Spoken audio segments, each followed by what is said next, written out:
Focus news 24/7 खबर एक नज़र।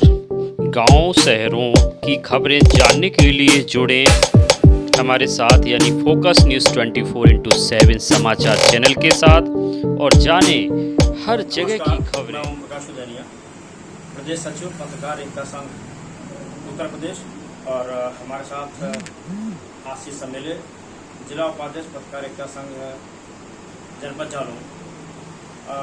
आज जैसा कि आप लोगों को बता दें, समय समय पर सामाजिक गतिविधियों को भी अपने दर्शकों को हम दिखाते रहते हैं, साथ ही साथ विकासात्मक कार्यों को भी, और जहाँ जो जन समस्याएं हैं उनको उठाते हैं। तो समाज सेवी लोग हैं, उनकी क्या जिम्मेदारियां बनती हैं और क्या क्या वो अपने क्षेत्र में काम कर रहे हैं, क्या समाज को संदेश दे रहे हैं समाज सेवा करके, इस संबंध में आज आपको वार्ता करेंगे। और आज हमारे साथ हैं इंजीनियर राजीव रेजा जी, और आप भारत विकास परिषद, जो कि एक सामाजिक संस्था भी है और राष्ट्रीय स्वयंसेवक संघ का आनुषंगिक संगठन है, उसके आप नगर अध्यक्ष हैं। साथ ही साथ एक बार और बता दूं, आप एक जिम्मेदार पद पर कार्य भी कर रहे हैं। आप विकासखंड कोच में इंजीनियर अभियंता के तौर पर, अवर अभियंता के तौर पर भी काम देख रहे हैं। तो रेजा जी, आपका हमारे चैनल में बहुत बहुत स्वागत। आप थोड़ा सा जानना चाहेंगे भारत विकास परिषद क्या इसका उद्देश्य है गठन करने का, और क्या क्या अभी तक आपने अपने कार्यकाल में कुछ कार्य किए हैं, इस विषय पर थोड़ा बताइए। धन्यवाद। सबसे पहले तो मैं अपने प्रिय भाई और हमारे बहुत पारिवारिक सदस्य आदरणीय ओम प्रकाश उदैनिया जी और उनके सहयोगी आशीष समेले जी का हम रेजा विला में पधारने पर हार्दिक अभिनंदन वंदन और स्वागत करते हैं। मित्रों, इस समय वर्तमान में मैं भारत विकास परिषद पौंछ शाखा के अध्यक्ष का दायित्व का निर्वहन कर रहा हूँ, और पौंछ शाखा 27 मई 1999 को इसका गठन हुआ था। तब से लेके लगातार 23 वर्ष मुझे भारत विकास परिषद में कार्य करते हो गया है। इसके पूर्व मैं प्रांत स्तर पर भी विभिन्न पदों पर रहकर इस प्रकार के सेवा कार्य कर चुका हूँ। भारत विकास परिषद एक अंतर्राष्ट्रीय समाज सेवी संगठन है। पूरे देश में भारत विकास परिषद की 1976 शाखा के कुछ सदस्य ऐसे भी हमें बनाने पड़ते हैं जिनका नगर में प्रवाह है, जिनका नाम है। उनके सदस्य बनने से एक संदेश ये जाता है कि इस संगठन में अच्छे सम्मानवान व्यक्ति लोग इससे जुड़े हुए हैं, इसलिए उनको हम इस संस्था से जोड़ते हैं। और एक तीसरा होता है दाम के। कुछ सदस्य हम जो पैसे से हमारा सहयोग करते हैं लेकिन हमें समय नहीं देते हैं, हम उनको भी जोड़ते हैं, क्योंकि हमारे कार्यक्रम में, चूंकि हमारा संगठन स्वयंसेवी संगठन है, हमें ना कोई केंद्र सरकार से, ना भारत सरकार से या किसी भी संगठन से एक पैसे का हमें सहयोग प्राप्त नहीं होता है। जो हम लोग सदस्य अपना सहयोग राशि इकट्ठा करते हैं, उसी सहयोग राशि से हम परस्पर अपनी शाखा में हम लोग कार्य करते हैं। तो कुछ सदस्य हम ऐसे भी जोड़ लेते हैं जो थोड़ा सा पैसे से संपन्न है लेकिन हमारे यहाँ समय नहीं दे पा रहे हैं, तो उनको भी हम सदस्य बना लेते हैं ताकि हमें आर्थिक सहयोग मिल जाता है, हमारे कार्यक्रम आसानी से हम लोग उन्हें कर सकते हैं। एक बार पुनः एक प्रश्न का डिवीजन आपका दीजिए, बता दें आपके 3 प्रकार के सदस्य होते हैं, केवल वो बता दीजिए। एक सदस्य है काम के, एक नाम के और एक दाम के। ये 3 प्रकार के सदस्य हम लोग भारत विकास परिषद में जोड़ते हैं। प्राय ये किदवंती ये लोगों के द्वारा सुनी गई है कि भारत विकास परिषद एक बड़े लोगों का संगठन है। ऐसा नहीं है। इसमें हर वर्ग, हर जाति, हर मजहब का व्यक्ति हम लोग इसमें सदस्य बनाते हैं।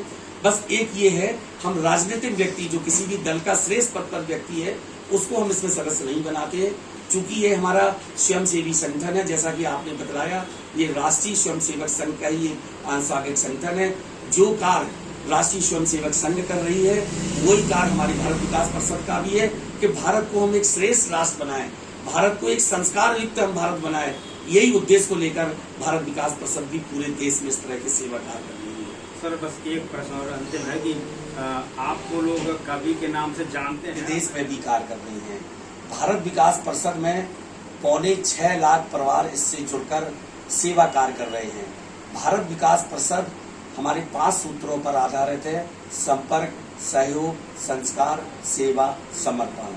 इन्हीं 5 सूत्रों को लेकर भारत विकास परिषद कार्य करती है। जैसा कि हम सभी जानते हैं, भारत विकास परिषद ने स्वामी विवेकानंद को अपना आदर्श माना है।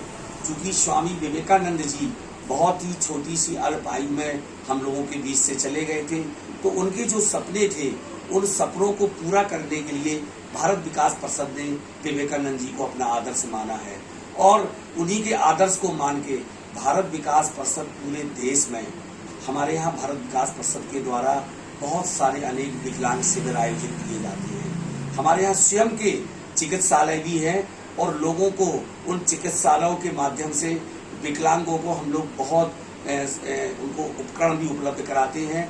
हमारे यहाँ एक पुनर्वास योजना भी चलती है। हम लोग एक एक गांव को गोद लेते हैं और उस गांव को गोद लेकर उस गांव में चिकित्सा से लेके, स्वास्थ्य से लेके, पढ़ाई से लेके हर चीज का जिम्मा हमारी भारत विकास परिषद उठाती है। हमारे यहाँ एक योजना है वनवासी कल्याण योजना।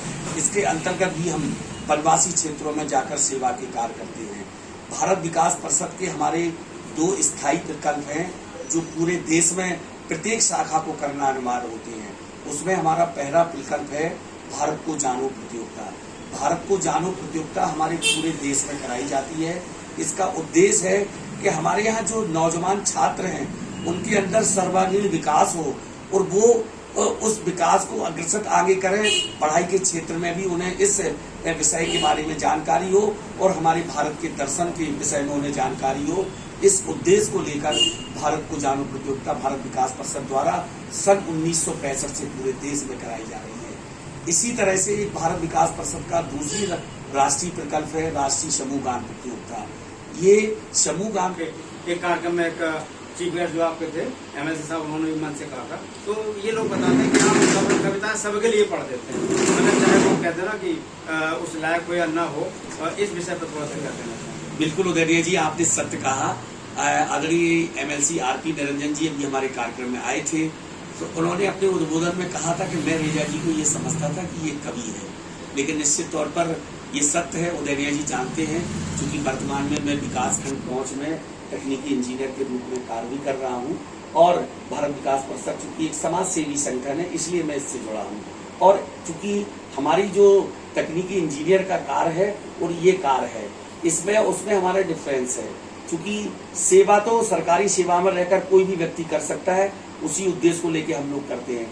ये सत्य है आपकी बात कि जब हम अपने किसी अतिथि को किसी भाषण के लिए आमंत्रित करते हैं तो उसके सम्मान में हम 4 शब्द बोलते हैं। तो ये आपने बिल्कुल सही कहा। तो कुछ लोगों को ये लगता है कि रेजा जी शायद कवि हो गए, लेकिन ऐसा नहीं है। क्योंकि मेरे स्वभाव में है कि हमारे यहाँ जो भी अतिथि आया है हम उसका सम्मान कैसे करें, तो हम शब्दों से भी करते हैं और 4 शब्द हम अतिशयोक्ति के रूप में पढ़कर उसका सम्मान कर देते हैं। अब इसमें ये सत्य है कि छोटे लोगों का भी सम्मान हो जाता है और बड़ों का भी हो जाता है, लेकिन चलिए मतलब दोनों तरीके से, छोटे को छोटे के हिसाब से, बड़े के बड़े, बड़ों के हिसाब से हम आगे से हम इस तरह का ध्यान रखेंगे कि जो व्यक्ति जिस कद के हिसाब से है उस हिसाब से उसका सम्मान करने का हम प्रयास करेंगे। हम करते भी हैं, तो कोई दूर नहीं, लेकिन लोगों का मानना था, इसलिए मैंने आज स्पष्ट किया है। तो अब लेकिन चूंकि उदयनिया जी ने ये बात कही जी के लिए भी 4 शब्द बोलेंगे कि आदरणीय उदयनिया जी हमारे बहुत पारिवारिक सदस्य रहे।